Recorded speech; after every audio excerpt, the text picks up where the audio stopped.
and welcome back to Democracy, everybody. Welcome back to Helldivers 2, where today we're going to be going over all of the explosive and the special weapons, and we're going to be ranking them. We did this with the shotguns not too long ago, and I'm going to be combining these two because there's not a whole lot of weapons to talk about. Otherwise, the explosive video would literally just include 2, and the special weapons would just include 3. So we got 5 in total, which is still not a lot. Other categories like the shotguns actually have more than this. Let's begin with the very first weapon, which is the CB9 explosive crossbow. This one is a really cool weapon. So this one comes in the Democratic Detonation War bond, and it is arguably one of the strongest primary weapons in the game. It can kind of do just about everything, which is really cool. So this one does 620 damage per shot, which is a lot of damage. That damage is split between both the actual ballistic damage of the crossbow bolt hitting, which is pretty high, and then the explosive.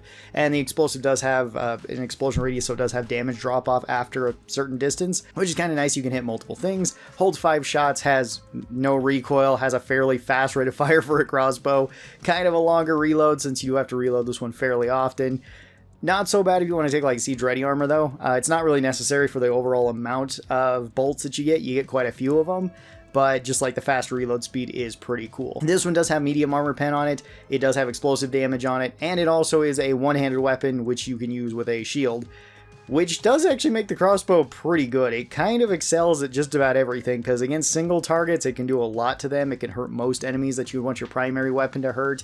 It can clear up crowds to some extent, so long as they're somewhat tightly packed. It doesn't have a huge explosion radius, and it does make it so this one is pretty versatile. It can also close up bug tunnels and blow up bot factories, as well as illuminate ships.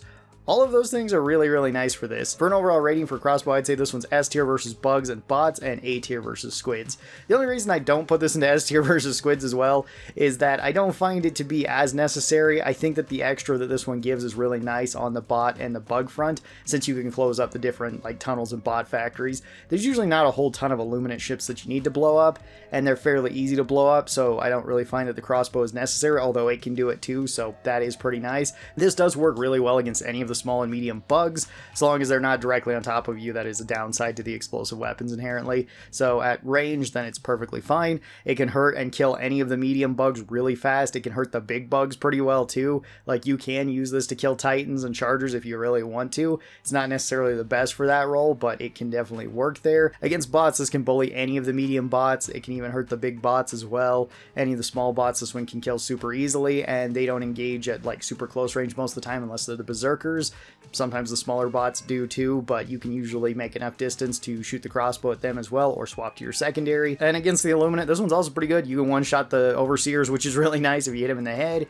You can body tap them pretty fast with this too, even if they have their shield up. It doesn't really matter. You can just hit that directly. Same thing goes with the bots. You can kill flesh mobs really fast with this too. The crossbow just kind of does everything, and it's really good at its job. For customizations is kind of where the crossbow doesn't really have any options, because the only thing you can change about it is sights. And arguably, it starts out with the best sight with the 1.5 times red dot on there. If you like the reflex or the holographic sight though, throw that one on, but that's the only thing you're changing aside from the pattern. Our second gun is the R36 Eruptor. This is the big old anti-tank rifle. This one is also available in Democratic Detonations War Bond, and this is available on the second page, I believe. This one is a big old bolt-action rifle that fires out explosive rounds that do go a certain distance. I believe it's 300 meters at max, and then they explode. Or unless they hit something directly, then they will explode as well.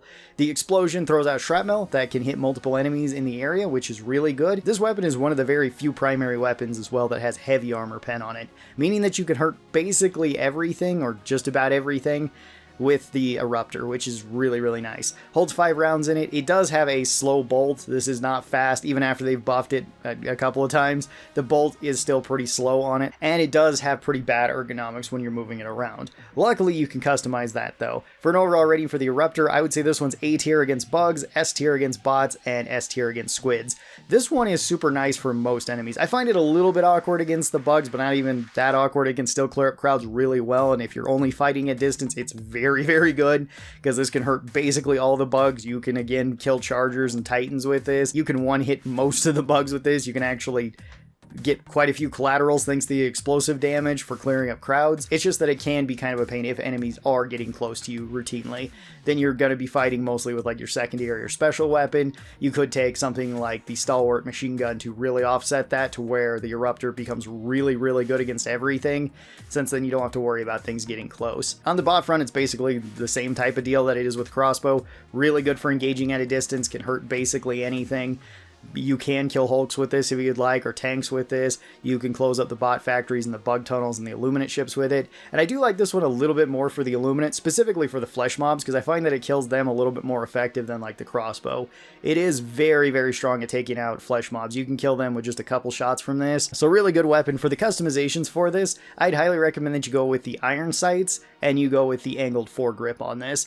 The iron sights and the angled foregrip give you the best ergonomics for this, which is still not way great, but that does make it so it's not as slow to transition from target to target, which is really good, because that is like the only real problem that the Eruptor has, I guess, besides the slow rate of fire, but it kind of needs that to be more balanced with how it actually works. If you don't like that, or if you don't have these things unlocked yet for the Eruptor and you find it still kind of awkward, try going with the peak physique armor. That one helps a lot too, because that one gives you a lot better ergonomics with your weapons. So you can actually stack all of these, and then the Eruptor does feel pretty fast, but at that point it feels a little bit unnecessary. If I'm running peak physique, I'd rather have this have like a scope on it so that I can just shoot it at longer range, and then the foregrip doesn't really matter. Very solid weapon though. It's one of the few weapons that I actually have maxed out in Helldivers. And speaking of one of the few weapons that I have maxed out in Helldivers, up next we have the VG70 variable. This weapon is weird. This is actually the very first weapon I ever maxed out in Helldivers, funny enough, because I was really close with quite a few weapons like the Eruptor, the Reprimand, and then like the variable came out and I just really enjoyed using it, so I just used it like crazy. This is a volley gun, and it has the most customization kind of in-game out of any of the primary weapons, since you can change the rate of fire with this, as well as the firing mode with this, and then also potentially the scope if you have a scope on this. So you got a lot of options there, which is very unusual for a primary weapon. So this one kind of acts as a shotgun, a machine gun, and also just sort of an everything gun, like you're allowed to fire out everything. This one does 85 damage per shot, has light armor pen, holds 49 rounds in it, and it does have very little recoil, at least if you're firing it in the machine gun mode. You have more in the shotgun mode and more in the volley mode. If you want to swap it to the shotgun mode, it will fire out 7 rounds from this, and then it's basically a 7-shot semi-automatic shotgun that has light armor pen on it that does do more damage than something like the Punisher, not quite as much as the Halo shotgun, so it kind of fits in that role, which is still pretty good. It's also fairly accurate at very long ranges too. And then the last mode is you swap it to the volley fire, you fire out everything, and if you're below half the total amount of ammo, this won't knock you back, but if you are standing up and you fire at everything, it will knock you back. This can be pretty funny for actually flinging yourself, especially if you want to do it with like the jump pack. So that's really cool. For an overall rating for the variable, I would give this one an A tier against everything, against bugs, squids, bots. It's super versatile, which is really nice, and it does work pretty well as like a general purpose machine gun for fighting most of those. You can mow down all the small bugs and the medium bugs with the machine gun, or the shotgun, depending on which one you like. The volley fire can be really useful on the bugs too, because you can instantly pop like a Titan stomach, which is great, or instantly pop the back end of a charger if you want to do that. That is kind of cool, and if you're laying prone, then that's not going to be an issue, so you won't get knocked down. That's the other way you can avoid getting knocked down too. Against bots, again, as the machine gun, it works perfectly fine. It's pretty accurate, and it doesn't have much recoil, so it's pretty easy to hit the medium bots in the head and kill the smaller bots. And again, if you swap it to the volley fire, you can completely destroy the back part of a Hulk with this, which is really nice, or a tank. You can actually kill quite a few things with the variable, surprisingly fast. And then against the squids, you can just use this to kind of spray at like flesh mobs, or spray at really anything. It can kill like the overseers or the voteless pretty fast. The variable is just pretty solid. It works pretty well against everything, and is one of my favorite weapons.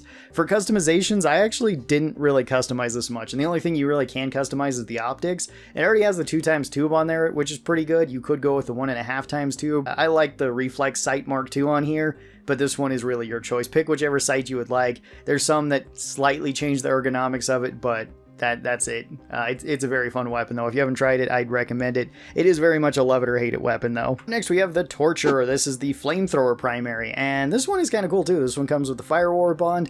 This one did get buffed not too long ago to where it has more overall fuel, I guess per burst of it.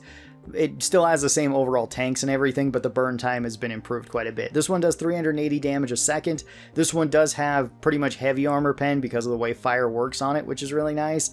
and it's just a flamethrower. It doesn't have as much fuel and it doesn't do as much damage as the special flamethrower, but it does more than like the secondary flamethrower. For an overall rating, I would say this one's probably S tier against the bugs, C tier against the bots, and like A tier against the squids. This one can still be really good. This one is pretty nice. It does do a lot of damage per second and it's very good at close range. Obviously you want to be wearing like fireproof armor when you're using this, otherwise you're going to have a lot of problems. It can kill you pretty fast like any of the fire weapons can. It does kill any of like the swarm type enemies, especially bugs. You can melt through basically everything with this. If you want to fight titans with this, you absolutely can. It also kills chargers pretty fast and it kills the hordes of bugs really quick. Against the bots, this is a harder sell. It's more difficult to get in close with the bots, although it can melt them pretty fast too. But I don't really like having my primary for this. It's the same reason why I don't really like the secondary for fighting bots either. It's just kind of awkward in my opinion. And then for fighting squids, this one's pretty good too. You can kill the voteless really fast. You can kill overseers pretty quick, so long as they don't like knock you down in the fire. That can be kind of annoying, otherwise you both might die. And it can kill flesh mobs really fast too. And then for customizations, there is no customization for this weapon. This is one of the 2 weapons that's not related to a collab that doesn't actually get any modifications, which I think is kind of a missed opportunity for this, because I would like to see this one get different muzzle attachments to make the flames do different things, or you could always do canister size or just add different stocks or something to this. I think that'd be kind of cool, and I'm kind of hoping for that in the future, but right now all we've got is just skins on the Torture. And then our very last special weapon is the Jar 5 Dominator. This comes in the Steel Veterans War Bond. This one is the big old bolter gun, which is pretty cool. I really like this one. This is a big semi-automatic rifle that fires out jet-fueled ammo pretty much. It's like gyro jets that do have travel time on them, and it does have medium armor pen, which is pretty cool. This one does 275 damage per shot, which is really good. This used to actually be higher when they buffed this thing, because it was kind of weak. Then they kind of over buffed it and then kind of rolled it back a little bit, because it was like, yeah, it probably shouldn't be that strong, which is probably for the best. This holds 15 rounds in it, doesn't have too much recoil, and it does have a pretty high rate of fire.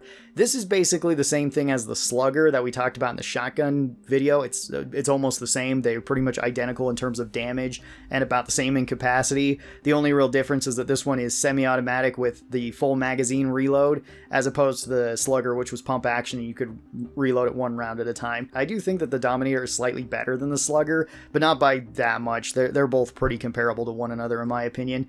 For an overall rating for the Dominator, I would say this one's A tier against bugs and A tier against squids, and then S tier against bots.